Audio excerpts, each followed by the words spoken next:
Hello everyone, welcome back to my channel. In this video let us see the physical memory organization of 8086 processor, that is memory banking. We all know 8086 having 20-bit address bus and 16-bit data bus. As it is having 20-bit address bus, it can address total of 2 power 20 memory locations, and each location is going to have 8 bit of data, that is byte. So that is the reason these memory locations are called as byte addressable memory locations. Most of the memories will come with byte addressable memory locations, and this 2 power 20 can be denoted as 1 MB, where capital M denotes 2 power 20 and capital B is for byte. So if you come across capital K is nothing but kilo, but in digital world kilo is nothing but 2 power 10. And if you see any small b letter, that is nothing but bit. Generally you will be seeing small b whenever the internet speed is represented. Okay. So we also seen the memory segmentation concept, which is not physical, which is basically a logical organization where we divided this 1 MB into total of 16 segments, and out of these 16 segments 8086 is going to work with only 4 segments whenever it is executing any program. And we also seen a circuitry and a mechanism to calculate 20-bit address bus within the bus interface unit. But whereas this memory banking, this is related to pure physical organization. So the actual reason is, whenever you are using this entire 1 MB in one chip, you are going to require 2 bus cycles to work with 16-bit of data. We are going to see the reason with in the coming slides. So the solution is to divide this 1 MB into 2 parts. So how you can divide into 2 parts? First let me represent this 1 MB like this, 1024 KB. So 1024 KB is nothing but 1024 into 2 power 10 into bytes. So which is same equal to 1 MB. Let me show you again. 1 MB is nothing but 2 power 20 bytes. This 2 power 20 can be written as 2 power 10 and 2 power 10 multiplied with 2 power 10 bytes. First 2 power 10 is nothing but 1024. The second 2 power 10 I am denoting with kilobyte. Okay, so when you divide into 2 parts, each size you will get 512 KB, and you are going to represent address lines as A0 to A19. So whenever in binary world, if you are having this A0 to A19 bits or as a address lines, there will be a 2 power 20 combinations, and if you want to divide this entire 2 power 20 combinations into 2 parts, it is better to use A0. The reason is, if you are using A0 to divide this entire 1024 KB into 2 parts, it is going to represent even addresses when it is 0. I mean A0 is 0. Whenever it is 1, it is going to represent odd addresses. So that is the reason these 2 parts are called as even bank and odd bank. And you can also call this even bank as lower bank and odd bank as higher bank. The reason is 8086 processor is little endian processor. That means it is going to store the lower byte in lower addresses, higher byte in higher addresses. So that means even bank or lower bank is going to store even address data, and odd bank or higher bank is going to store odd address data. So now let us understand the reason. So first let us consider a memory of size 16 by 8. For our understanding only, I am considering this example 16 by 8 memory. So in order to represent these entire 16 locations, you are going to require 4 bits. So with the help of 4 bits you can represent these 16 locations. So 0 to 15 you can represent with 4 zeros to 4 ones. And as I said, this particular memory is byte addressable. So that means in each location you are going to have 8 bit of data. So that is how we represented the memory size as 16:8. Each 16 locations, and each location consisting of 8 bit of data, 16 cross 8.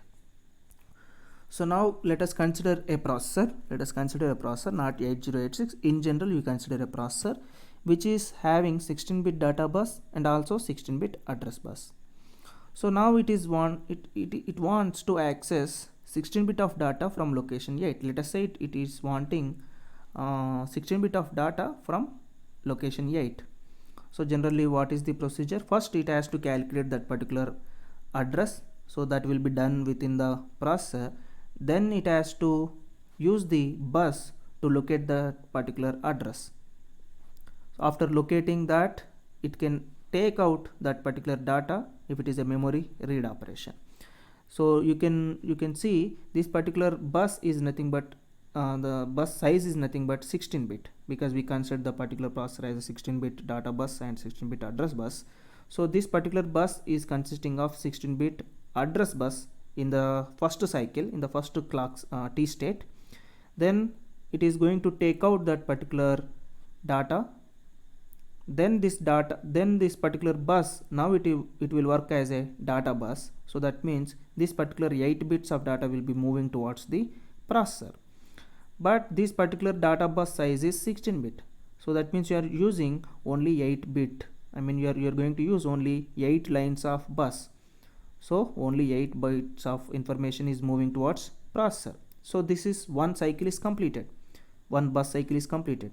But this particular processor is wanting 16-bit of data. So that means you need to locate the next address.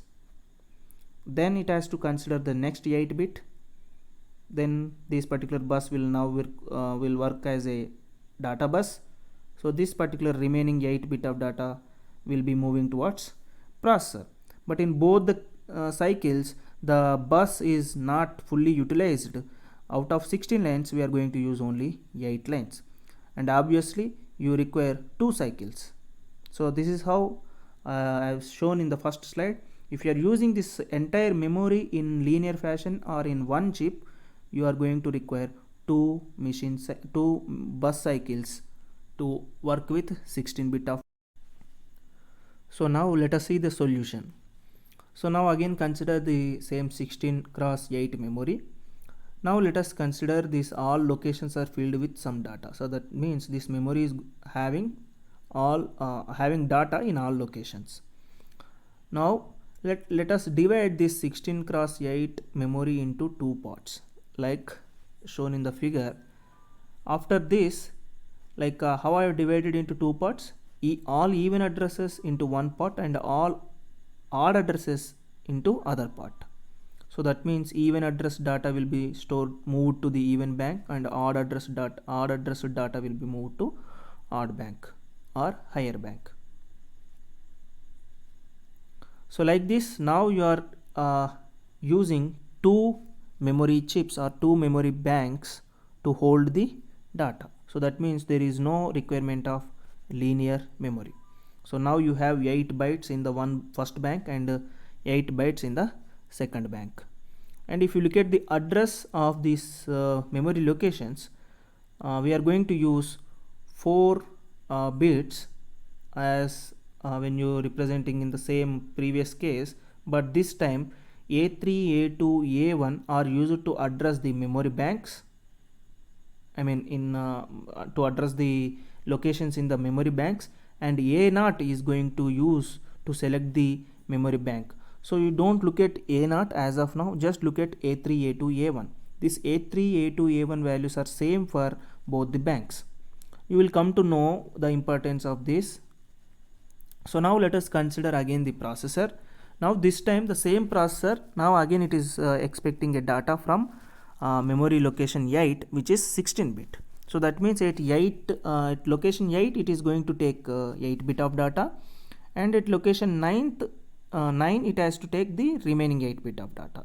In the previous case we have seen we required 2 bus cycles, but this time whenever the processor is addressing memory location 8, obviously it is going to address the location 9 in the other bank. Okay, because the same address is available to the both the banks. 100 in the location 8, the starting 3 bits are nothing but 100. These 3 bits are same for the location 9 also. So don't look at A0. So we are going to use A0 for chip select purpose, and how you are going to use and whether you are going to use only A0, that we'll be seeing in the next slide. But as of now, I hope you got it. Within the one cycle, you are going to access 2 bytes of information. So A3, A2, A1 are 100 for location 8 and 9. So both selected, thus you can work with 16-bit data. So you can apply the same concept to 8086, because same 8086 is going to have same 16-bit data bus. So you can have same 2 banks. One is even bank and other is odd bank. Even bank size is 512 KB, same odd bank is 512 KB. Even bank is going to have all even address data, that is all zeros to 4 Fs and E, and odd bank is going to have 4 zeros 1 to all Fs. So you are going to have the even odd addresses and even addresses separately. So now A0, as I said, A0 is going to use to select the even bank.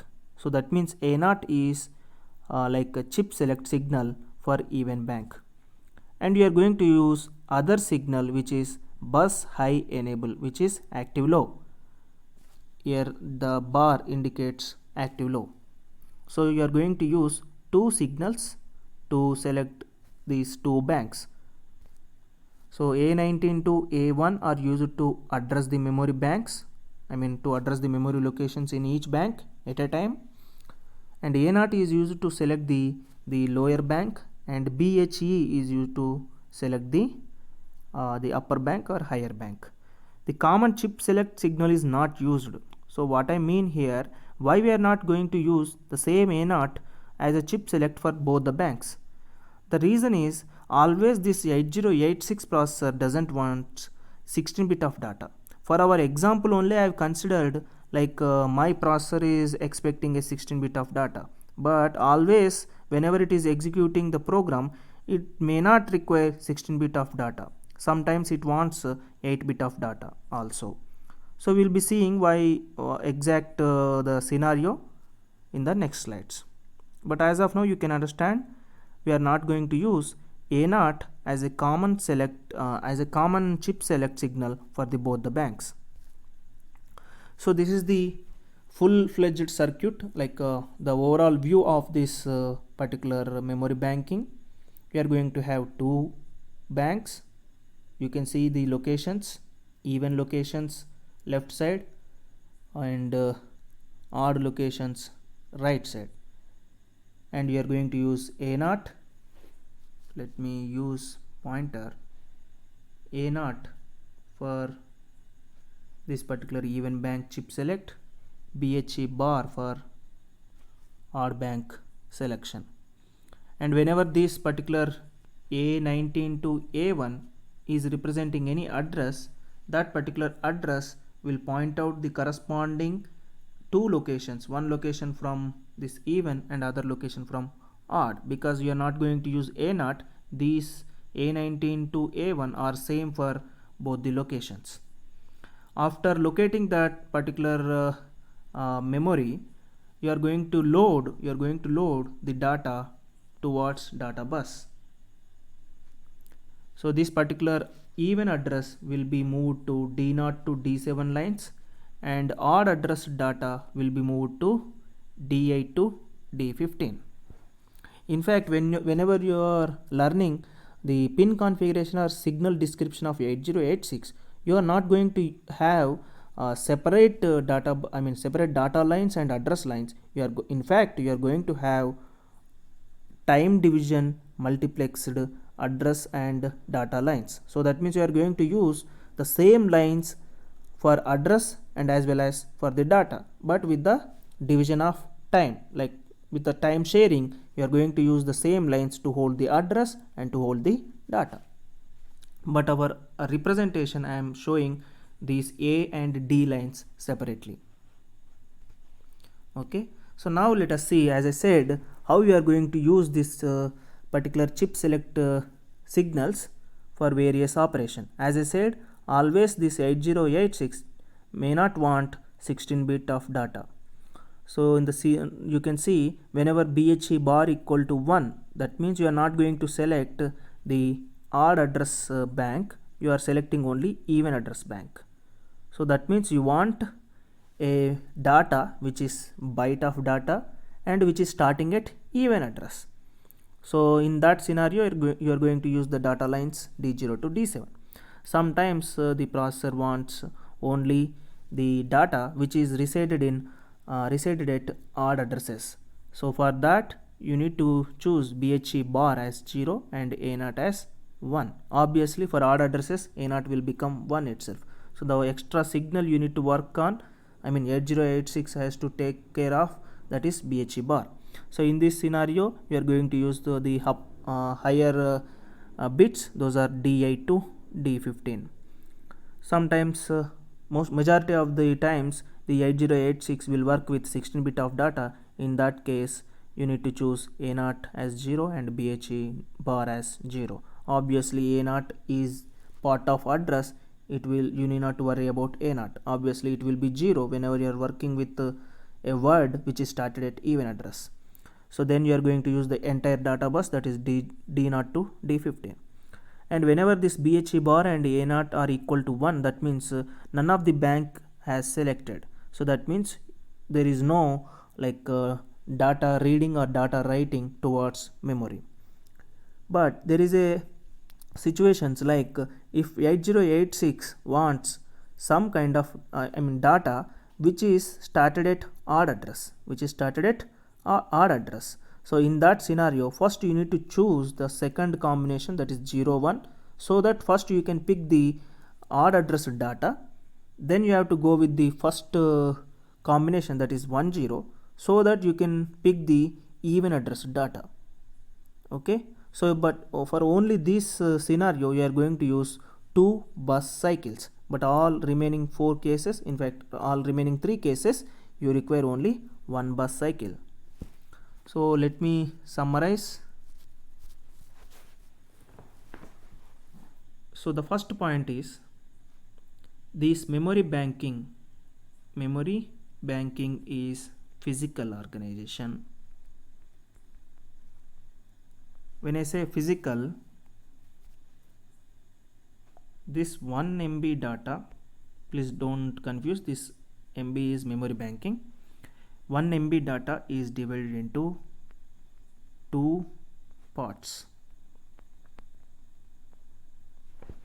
One is even bank and other is odd bank. And the next point is even bank is also called as lower bank. Odd bank is also called as higher bank or upper bank. Okay.